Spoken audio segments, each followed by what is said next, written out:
The Whelen E Series Duplex or 96 series, which came out in the late 90s, I believe actually 1996, featured the ability to have a dual level Whelen Edge light bar. You could stack the strobe modules above halogen modules, and this made the bars able to be customized in ways that edges weren't previously. Mine is the 9622. It's got 12 strobes, takedowns, alleys, front flashers, and a rear arrow stick built in. The bar really only has one spot, which is two positions that are empty, that could have anything put in them at all. These did use a flasher body that would later be used in the Centurion, and I ended up tearing this bar apart, so stick around till the end and I will explain why. This particular bar, as I mentioned, has quite a few options: alley lights,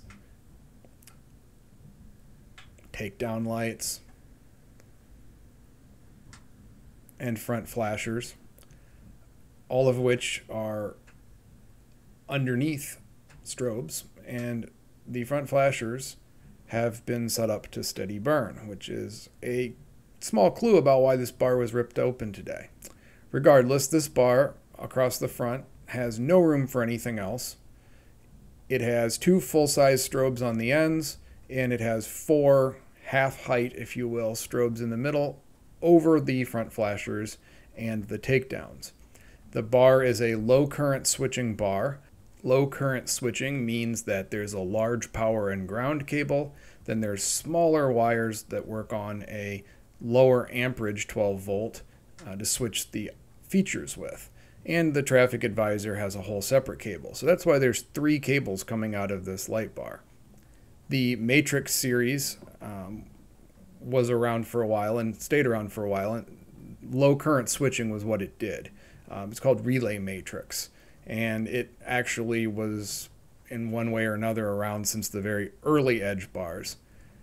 It's something they continued throughout the Edge series, this being one of the mid to end series light bars, starting in 1996 and being run until just after the turn of 2000, right up until the Ultra and 9M, and then 9M only became the full extent of what you could get in an Edge.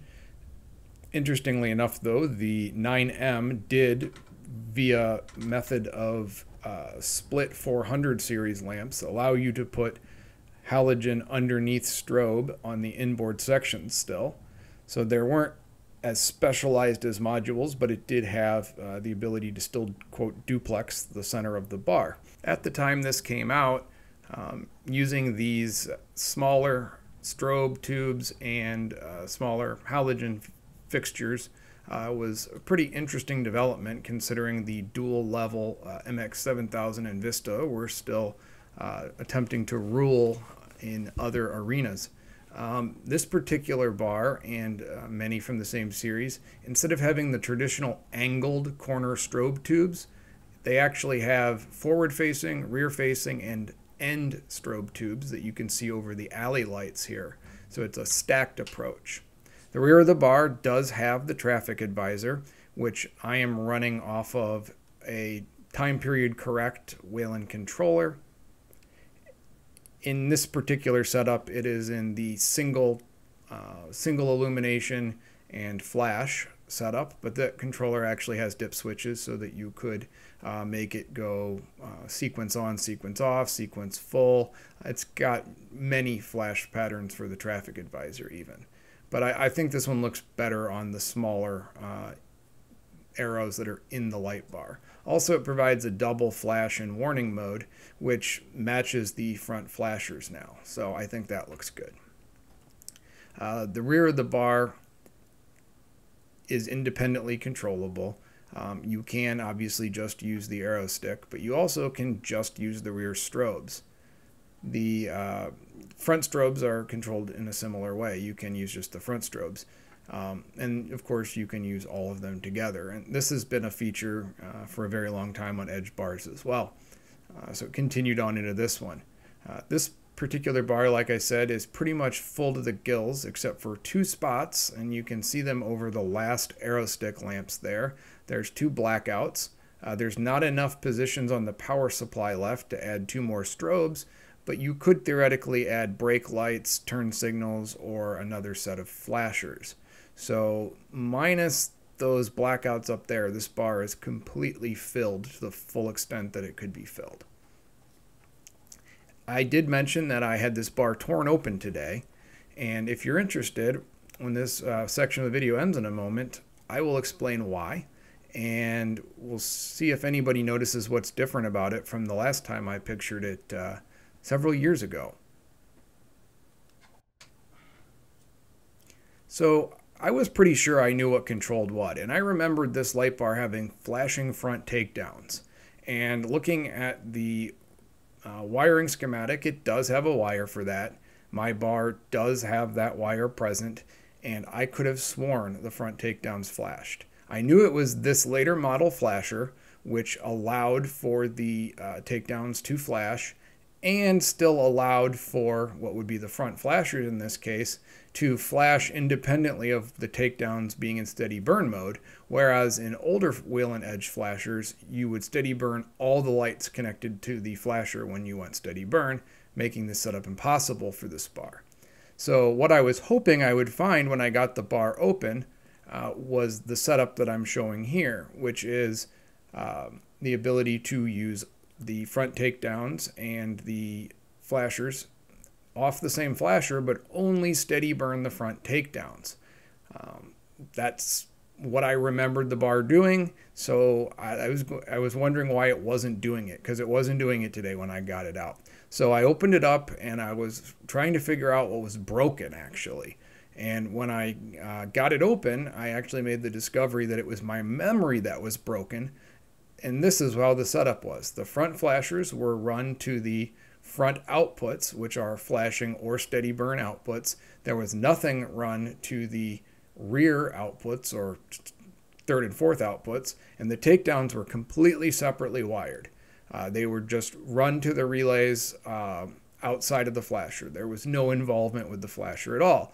So I thought, while I'm in there, now I know I can steady burn the front flashers, so I will make some steady burn lights. And I ran a wire from an unused relay over to the flasher and hooked up the steady burn feature here. So now I can use the takedowns independently of the flashers, and the flashers can steady burn, because you know I love a California setup. While I was in there, I took a look at the dip switches, and I remember that there was a double flash option as well as a couple others, and I decided I was going to make the front flashers double flash to match the way I'd been using the traffic advisor. And because of the way this flasher is set up, I could just pop the passenger side rear strobe out and I could get to these dip switches again if I needed to. The reason the bar got torn down today was because I had to run the wire from the relays to the flasher to trigger the steady burn feature. So again, the takedowns are completely independent on their own relay, nothing to do with the flasher. It was an extra charge to actually put the takedowns on this flasher so that you could flash the takedowns. And it might be a good thing they didn't. It would have been really bright white halogen flashing light to the front, and it probably would have washed out a chunk of the bar. So probably for the best, plus I got California lights out of it. So yeah, this is how far I took it apart to run the wire from the relay board on the left to the flasher on the right.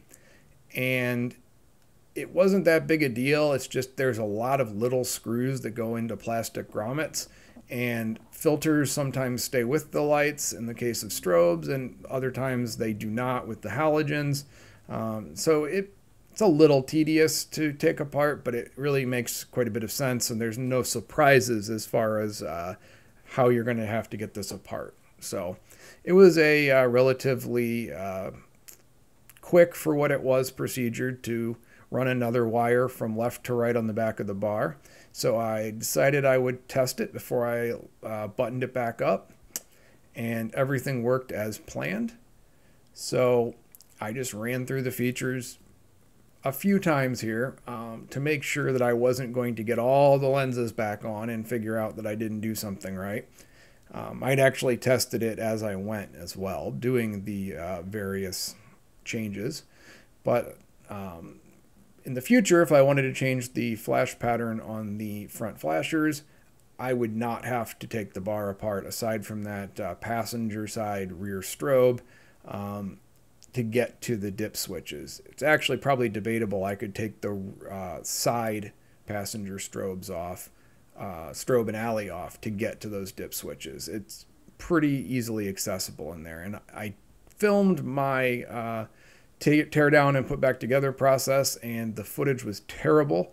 So unfortunately I don't have that, but I've learned a couple things about how I want to film my working on light bars. So there's that.